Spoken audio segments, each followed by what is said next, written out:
Hey everyone, welcome to Ben's Experience. In this video, I will show you how to take a backup of a WordPress website from Hostinger.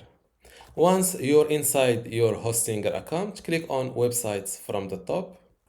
Then click on Dashboard next to your website. From this left side menu, click on Files, then Backups. Under Generate a new backup, click on this Select button. Keep in mind that you can only generate one new backup every 24 hours.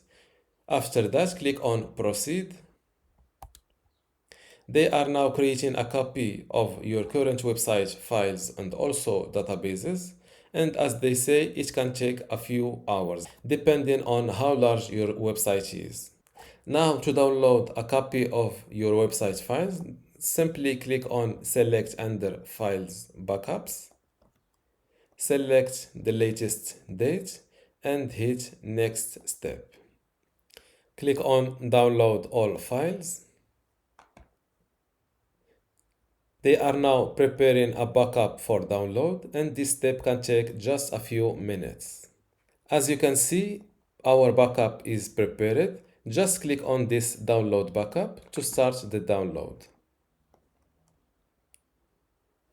To download a copy of your database, click on Select under Database Backups. After selecting your database from this drop-down list, click on Show Databases.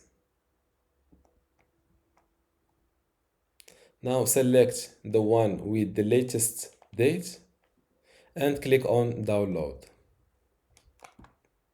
Our database download is preparing and it will take just a few minutes. Then click on Download Backup.